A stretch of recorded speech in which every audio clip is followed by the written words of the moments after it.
welcome to Brown Girl Bible. I am so excited about today's topic because we're going to get straight into it. And of course, right as I'm recording, there is a lawnmower going on outside, so don't mind that. But I'm super pumped about today because we are starting a new series. So welcome to Brown Girl Bible. Basically, my sister and I started this podcast so that we could read through the Bible together and encourage all of you to come through the Bible with us. We're reading through it chronologically in a year, in 2020, and we're still going. So check the reading plan below. Check the old podcast if this is your first time joining in. And for those of us who've been rocking with us since January 1st, what's up? Welcome back. Today we're doing something different. Today I'm actually launching a new segment called Mommy Mondays. And so what I'll be doing, as you guys, some of you know, is that I have a 10-month-old daughter. So I'm a new mom. And so I just want to chronicle some of my experiences. I want to talk about motherhood, whether it be discipline, co-parenting, biblical stuff, pregnancy, let's just form a community so we can educate each other and help each other. Even people who are already moms and have been through it, I think the content will be helpful. And then even those of you who are like, I'm not going to be a mom, or I may not be a mom for the next 10 years, that's okay. You know, this will be super helpful. And I'm really excited. So today I really was prompted to start with this topic. I guess you can call it medical apartheid. And what I'm going to do is break that down a little bit for you all today and also tell my experience. But I was prompted to do this one because I shared something on my IG story. And if you don't follow Brown Girl Bible on IG, definitely follow us on there because that's where we connect, we talk, we post updates, all that stuff. So it's at Brown Girl Bible _, but I was posting on my personal page, and one of the posts, I reposted someone else's post, and the post said, what it's like to be Black is not being listened to by doctors. And I reposted it, and I basically said, yeah, that's why I switched OBGYNs in the middle of my pregnancy, because I did not feel respected as doctor. I did not feel respected, by my doctor. Basically what that did is that got so many responses, either people asking me more questions about it or other women saying, yeah, same here, or I was forced into this, or they didn't listen to me here and this consequence and whatnot. And it just breaks my heart. I already have been aware of the disparities in infant mortality rates amongst African Americans versus other races, and it's insane. It's insane. And it's not because of socioeconomic factors. You think, oh, maybe people who are more, don't have as much money or resources, maybe they die more, but that's not the factor. It's simply race. And once you listen to this podcast and the other things I'm going to talk about, you will see why. Our very own Serena Williams, literally the greatest athlete to ever step foot on this planet, literally almost died in childbirth. And it wasn't just like because of a complication. Of course, the complication was present, but it was because they did not listen to her. She was telling them, hey, I believe I have a pulmonary embolism. Something is wrong. She had had one before. And they did not listen to her. And it wasn't until she was almost fatal and fully, forcefully insisting that they looked and figured out that she was right and was able to save her life. But I mean, it's just sad because so many women pass away, so many babies pass away, so many people get unnecessary surgeries, procedures, and then even the lighter offenses, just microaggressions and bias and racism. And so I really wanted to talk about this today because it is not all doctors. It's not all medical professionals. In fact, I would say the vast majority are amazing people. They've gone into this field to help people. But also you have to look at the system and the history. And that's what we're highlighting today. So this does not take away from the amazing doctors of all races, doctors in history to current day, who are amazing physicians, nurses, other medical professionals. But I think it's so important to raise awareness. So I'm going to tell my story and why I switched OBGYNs and everything like that. But before I do, I did some research on this topic, and because I wanted to be educated and I wanted to put language behind my experience and what I was feeling. I didn't want to just be like, well, he got on my nerves or hurt my feelings, so I switched, you know. It's more than that. And a lot of times our experiences will be trivialized to that, or like, oh, you're just pregnant, like you're just sensitive, or like, oh, like he didn't mean it like that or whatever. And even if you do give people the benefit of the doubt, it's important to be educated about the entire context of this. One of the amazing resources that I checked out, and I want you guys to check out, I'm literally promoting for it. It's like almost more important than this podcast, but it's the podcast. Hold on, let me make sure I find the name. So the podcast name is Truth's Table, and the episode is called You OK Sis? Medical Apartheid with Harriet A. Washington. Now, Harriet A. Washington is amazing. She has been an intern and a fellow at Harvard. She wrote the book Medical Apartheid. She's an African-American woman who has studied the disparities of just the racism and bias and the trauma and the murders that have gone on in the medical field. And guys, I can't lie to you, it was so hard to just listen to that podcast. It was so hard to hear her describe the way that they would treat from slave women, the way that these doctors and the general public felt about Black people, and then even to modern day, some of the stuff that they would do to them. It makes me so sad. I could barely listen to it. And so you have to listen to that podcast. You have to. If you want to dive deeper, her book is called Medical Apartheid: The Dark History of Experimentation on Black Africans from Colonial Times to Present. And I'm telling y'all, Harriet A. Washington, get into her. She's a science writer, an editor, an ethicist, and she's amazing. And it is a whole world out there. Even if you're thinking, hey, I may not ever be in the prenatal place where, like, whether you're a male or a female, you may not have children, you may not be going to OBGYN appointments, but you will operate and have to function in the medical field somewhere. I know maybe you don't mess with doctors, maybe you haven't been a doctor in 7 years, but eventually you're going to have to go in, or you're going to have to help advocate for your wife or for your sister who you may have to go to appointments with. You just never know. And even you passing this information along to someone could help someone, in case you never know. In a year, they could have a baby, or they could be pregnant, or they could be needing surgery. So it's so important that as Black people, we educate ourselves on how to operate in these spaces well. And so Harriet A. Washington talks about that as well in her podcast. Just to give you a little brief overview, I'm telling y'all, go listen to that podcast. But she broke down some of the evil history of the medical field, and she said this quote. She said, "These scientists had a suite of beliefs about African Americans that were not true, but were very useful in providing a rationale for abusing Black people in the medical sphere." And to me, that just summed up racism, a set of beliefs that then led to abuse in a system that allowed that abuse to continue. It was just so sad because, like I said, it starts in the mind, it's the beliefs. So some beliefs that she was mentioning, again, I'm quoting her, please go listen to her. But some beliefs that she was mentioning that people would truly believe, and this is documented. Like, it's not just like, oh, I think like they thought this. Like, this was documented and publicly stated, but that Black people don't feel pain.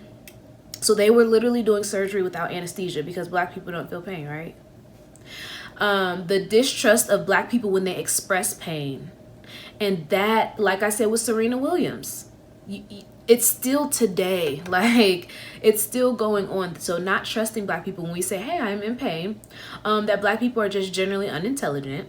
So you really discredit everything that they say, that they say that the black people's IQ is just significantly lower in general, which is just idiotic to think.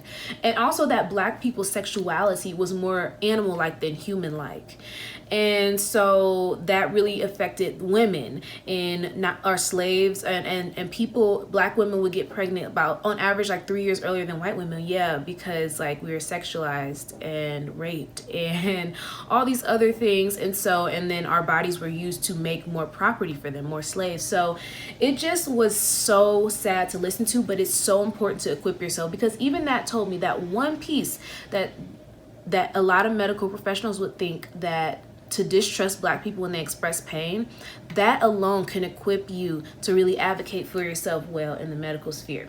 So yeah, I have a passion about this because you never know how this could change a person's experience. And I'm super sensitive, of course, and prone to focus on women giving birth and who are pregnant, because I just went through that. My daughter's only 10 months. And then also, that is just such a vulnerable time for you and your child. Like, it's just one of the most, on average, most of us are not having major surgery and doing major things like that in our 20s and 30s. Some people are, but that is just a major medical thing, and it's super common. Like, most of us will have a baby, you know, when most of us women will have a baby, most men will father a child. So it's just real. So basically, when I began and I started hearing this stuff even before I was pregnant, and then during my pregnancy, and then I began researching even more after. But when I heard this stuff, I began to kind of, like, I'm kind of connecting the dots with Serena and everything like that. I began to connect the dots with my own story.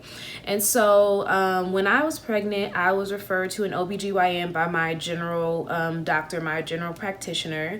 And he was an older white man, I would guess probably 60s, white, generally friendly guy. And he was nice. I went to him, and, you know, generally friendly. Of course, you're just nervous in general going to your first couple appointments, but, you know, whatever. So I went to him, and I didn't have any major complaints, but then I started to notice what I see now as microaggressions. When I was in it, it wasn't as clear as it is now. I can put language to it, I can understand, I can look at it in the context of everything. But I started to notice little microaggressions and things that just told me, like, you don't really respect me as a person. I'm not gonna call you racist because I can't necessarily assign intent to you, but in general, if I feel like you don't respect me as a person, I'm not going to allow you to birth my child. That's such a vulnerable place, and it's such a scary place. So no. One of the things that he did that to me was the tipping of the iceberg. Well, in general, I feel like he was always late to our appointments. I feel like he would always kind of patronize me and my situation, which that's what I did not appreciate. I don't care if I'm 26 years old. That's not gonna happen. Like, I'm your patient, I'm your client.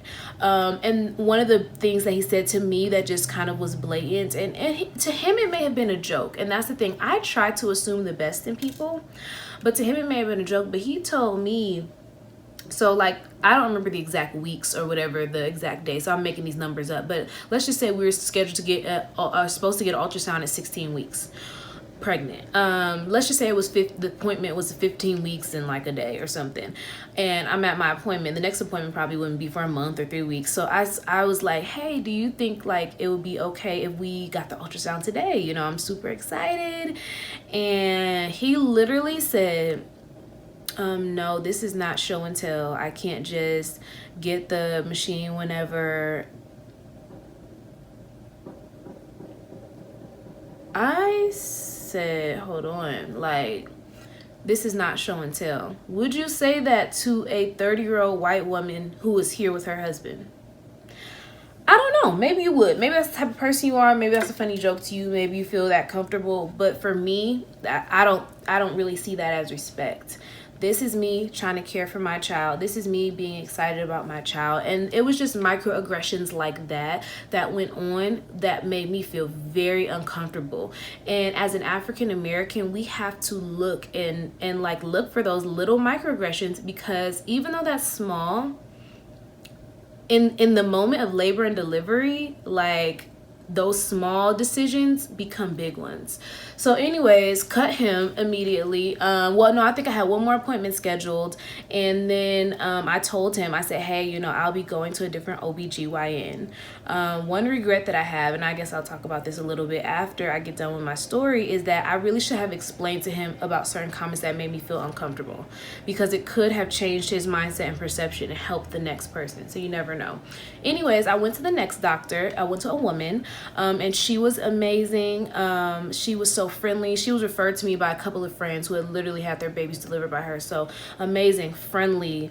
Yeah, and I had a great experience with her. She didn't actually deliver my baby, which I kind of regret that, but I ended up having a C-section anyway, so not to skip ahead. So anyways, as I progressed, my pregnancy was perfectly normal, perfectly healthy, thank God.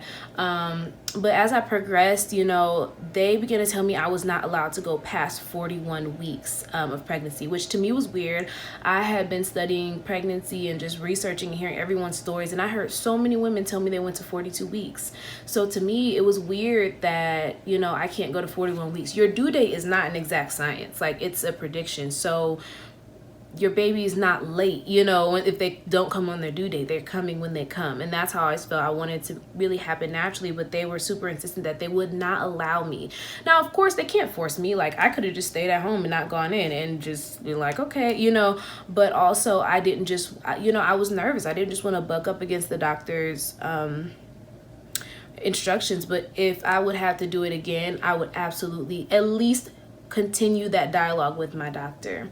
So basically what happened is I had to go in and induce. So I went in, I induced my labor. It took a while for things to get started because I just feel like my body wasn't ready and my baby wasn't ready. After 30 hours of forced labor not forced labor, but induced labor, it's the same thing because you're forcing your body.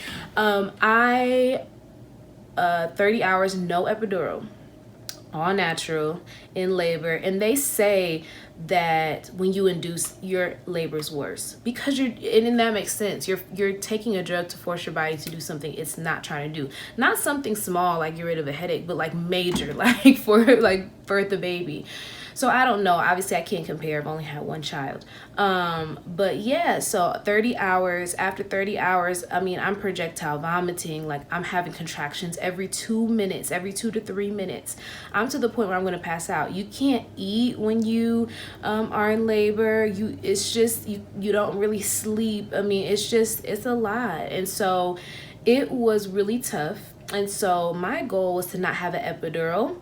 But after 30 hours, what happened, like, I guess around 22 hours, she checked me and I was 8 centimeters dilated and the baby still wasn't low enough. So 8 hours later, at like the 30-hour mark where I'm dying, I'm having contractions every 5 minutes, 3 minutes, 2 minutes for 8 hours. And at this point, that's when it got really, really intense, projectile vomiting, all that stuff.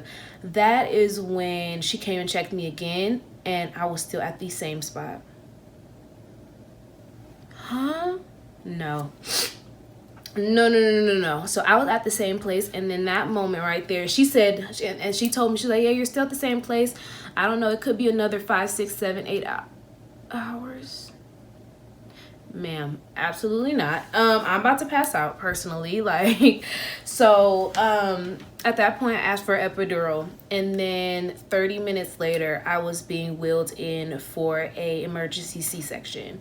And that is because they say the baby's heart rate was dropping and going up and then dropping and going up, probably because she was in so much stress from this labor that was forced that she was not ready for, because she still wasn't low enough for me to push, and my body wasn't ready, she wasn't ready. So ended up having a C-section. In the moment though, I was so happy because they told me before that pushing could be 2 to 4 hours. 2 to 4, I couldn't even do 2 to 4 more minutes. Like, I was over it. So yeah, so I was actually so relieved to have a C-section. I could just lay down. I don't even remember it. I wasn't knocked out, but it was good I had the epidural already because they would have had to give me one for the C-section. And then, yeah, so I had my C-section. My baby was born, yada, yada, yada. That is the gist of my story. At the end of the day, I'm just thankful that I'm healthy. I'm just thankful that my baby's healthy, because that's not always the case. So I'm just thankful for that. I'm thankful I did have a great nurse during the time, and they say that my surgery was really good, like exemplary, like my cut and everything. So that's a blessing. I try to always count my blessings. I did learn that the medical field, or just in general, they're incentivized in a way to do C-sections though, because they cost more. My C-section cost $38,000. or 32 or something like that. And obviously I didn't have to pay that much because of insurance, but still, like, that's how much it costs versus, you know, regularly versus a vaginal birth. So that's one thing I would say to look out for. I used to have the thought like, oh, C-section, that's so much easier than giving birth vaginally, but C-section is major surgery. I mean, I couldn't even walk up the stairs. I could not stand up by myself. So it was hard to like take care of a baby. So I would say avoid C-sections at all costs. Yeah. So let's break this down. That was my birth story, just a simple version. For me, I feel like race is a factor always. And we, as Black people, are not always the ones who make it a factor. So during this whole experience, my second doctor, she noted my race. She noted in one of our conversations, like, yeah, you are an African American woman. So she mentioned the different infant mortality rates and things like that. And so she's the one who brought that up. In the moment, I really did feel comforted by that, because I needed her to be aware that I'm not like all these other people and things are different from me. I need you to be aware of that and treat me with sensitivity, especially from coming from my first doctor. So I'm thankful for her. It's not always bad that someone will bring up race. But like I said, race is always a factor. I hear so many people say, why do you have to bring race into everything? Like, I can hear people say, oh, you're just having a baby, just like everyone has a baby, no matter what race you are. Yeah, but it's different for Black people. So I appreciated my second OBGYN noting that. That made me feel comforted. Do I want every single doctor to be like, you're Black? No, but I felt comfortable, especially since she brought that up because she knew I was switching from my first OBGYN. Also, my delivery nurse, when I was going in to get induced, she was just like, yeah, this will be easy for you. Like, normally young Black girls are really good at this and they give birth quickly. And so, you know, to her it was a compliment. And again, I don't take offense to this, but I'm just letting people know that race is always a factor for Black people. It just is. That's how people see us first. And so for the people out there who say, you guys are just dividing everything and making it, you know, it's always a factor for us. And we're not the ones who always make it a factor. You know, we just want everyone to be, you know, equal. So, but it's always a factor when you're walking into these spaces, you're Black first. You're Black first, and you have to remember that. Another thing that isn't as positive that I feel like was another form of, and I don't know, I haven't researched this thoroughly, so I'm gonna throw that out there before I say this, but I know when I went in, my goal, because of course I didn't know I was gonna have a C-section. I didn't even think I would be anywhere near a C-section. My goal is to not give birth on my back. To me, it doesn't make sense. It goes against gravity. And so I wanted to give birth in a more natural position. And so I told my labor and delivery nurse and everyone on the team and stuff like that when I was going in at my particular hospital. And they told me that it's strict hospital policy that you must give birth on your back. At this particular hospital. I was very disappointed. You know, it ended up not mattering because I didn't actually push her out, but still, it just was very disappointing. About 4 months later, I was at my church and this lady came in and her grandson had just been born. Her son's girlfriend who gave birth to her grandson is white. And she told me that she did not give birth on her back. Like, she just brought it up. She was like, yeah, it was real different. The young girls are doing it different these days, you know. But yeah, she did not give birth on her back. And so I asked, what hospital was she at? And it was the same exact hospital that I was at. And it just was like, you know, that's one of those things. It's like, did they do this because I'm Black? It's one of those things that I can't prove. It's one of those things I can't go back to. It's one of those things I don't have documented. But that's the type of things to be aware of and to fight for yourself with as you're going through. So this is kind of my takeaways from this whole thing, because I promise you, no matter if you're in a no matter what space you're in, these are amazing tips, whether you're a man, woman, old, young, giving birth, whatever. And especially as you are parenting your children and going to their appointments for them. I'm going to start out by saying what Harriet was saying, the woman I was referring to from that podcast. What she was saying with her tips are basically, she was saying the institutions for the most part really don't care about us. I know it sounds bad and very general. I hate generalizations, but it's the institution. She didn't say the individual. She didn't say your doctor. You're probably going to be belittled. You may have negative experiences, but you have to ask yourself, what do you want? Why are you here? You are here to be healthy. You're here to get care, right? And you have the same right to that care as everybody else. So just realize that there's a huge possibility that will be part of your experience, and be prepared for it. It really sucks. It's extremely unfair. And it's just another thing to add to the long list of being Black in America, extra stuff that we have to do. It's so unfair. It really is, but it's our reality. And in the medical field, our life and our health is at stake. So one thing that she was saying is, don't get loud, don't get emotional, try to forge the relationship between you and that individual. And in your healthcare provider, most healthcare providers go into that field because they do want to help people, right? No matter what level of bias they're operating on, whether that's zero, no bias, or whether that's a higher level bias, most of them want to help people. And so try to tap into that. She said use language like, hey, I'm just trying to understand what's going on here, or hey, I just want the best, I want us to work together for the best course of action. Just things like that. We shouldn't have to, but we do. So just be prepared to communicate honestly. Another thing that's just so big, and I was kind of referring to this throughout my whole talk. I was talking about Serena and myself and all that. Advocate for yourself. Speak up, insist. If they refuse something, have them write it down in their charts and make a note of it. It is very intimidating to disagree with the doctor because you think, oh, they're a doctor. But at the end of the day, you know your body. At the end of the day, at least you want to try. You don't actually have to do, what they say. But of course, there are the professionals. But please advocate for yourself. And one way you can advocate for yourself is to have a team. You have to realize that your one doctor, physician, or even that specialist is not the only person who can give you medical advice. So bring a team with you, or have a team on the phone, or have a team ready. Whether that's your friend who you know is a nurse, your coworker or not your coworker, but your family member who's in medical school, even somebody who's taking anatomy and physiology.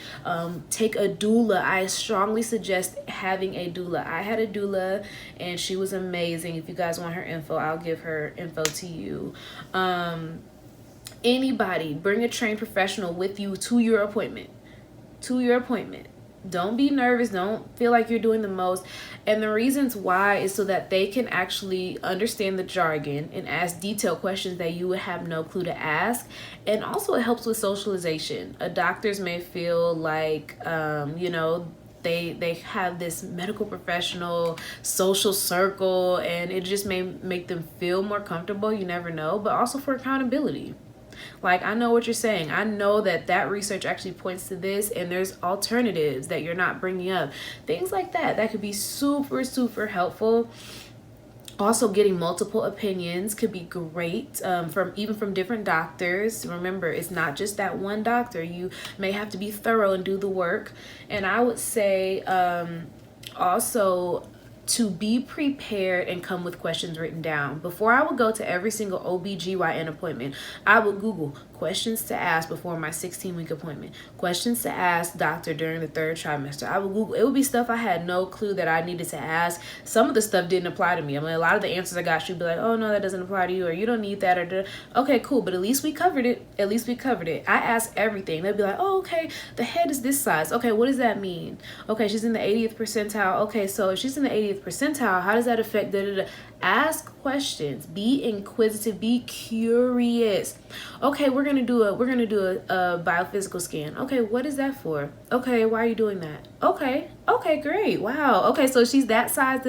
Be friendly, be kind. Oh wow, encourage them, gas them up. Oh wow, you're so smart. Oh wow, da da da. Whatever you got to do, get the information that you need. Ask, why can't I go past 41 weeks?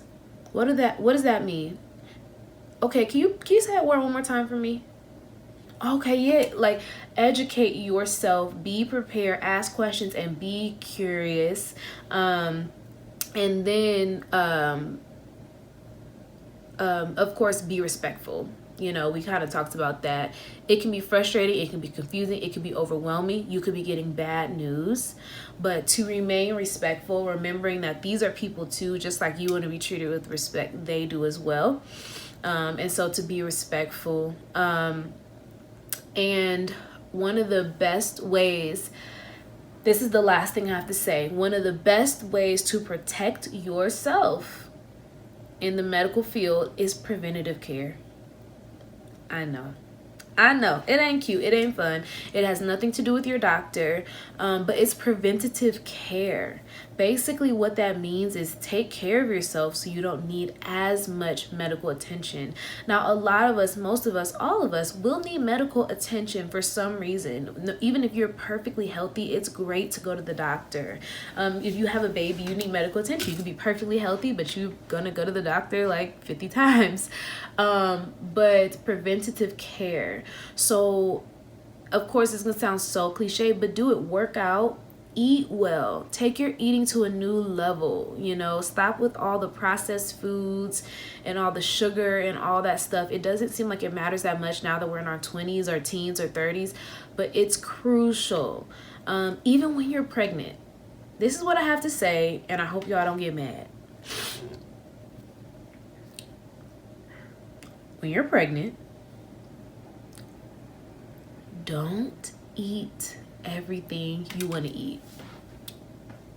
Oops, sorry, I said it. I can say it because I've been pregnant. I'm a woman. I'm a whole mom. You being pregnant is not a right for you to go 10 months eating every single thing that you crave at every single moment. That's just you. It's not good. I'm not gonna go in, but I feel passionate about that. Of course you're gonna indulge. Of course you're gonna have cravings. I had cravings. I ate McGriddles. I ate trash sometimes during my pregnancy. I ate trash.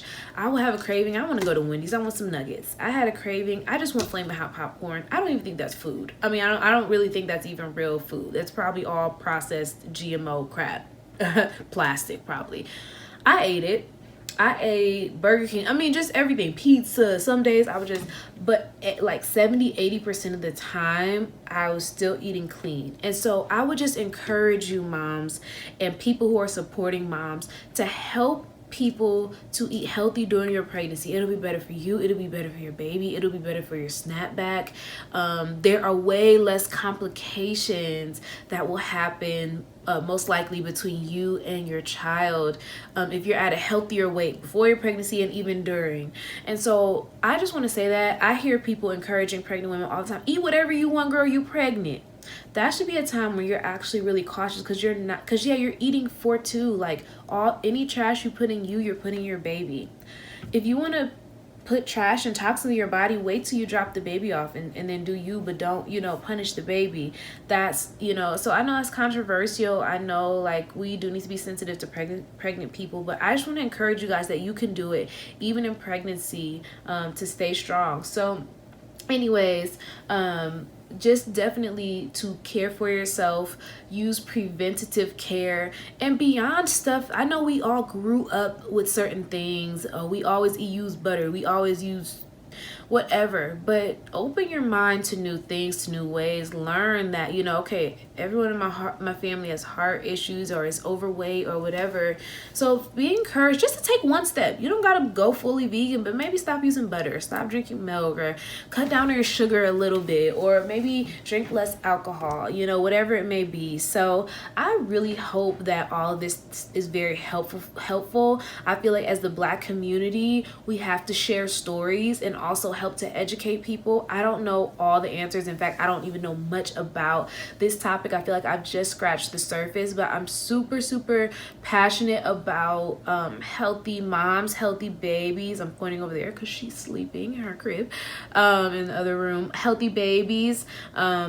And also just navigating spaces as a Black person, navigating them well, and because a lot of this stuff is really life or death. So I hope that this is helpful.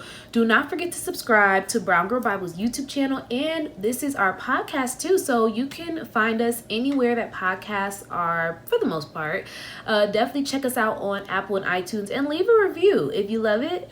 Leave a review. Let us know how you are feeling. Check us out on Brown Girl Bible _ on Instagram. Again, my name is Taylor, and this has been a fun episode. This is our first Mommy Monday, and we're gonna come to you with more Mommy Mondays. So hit us up, let us know, DM us on IG if there are any topics that you guys want to talk about for Mommy Mondays. I mean, we can talk about anything.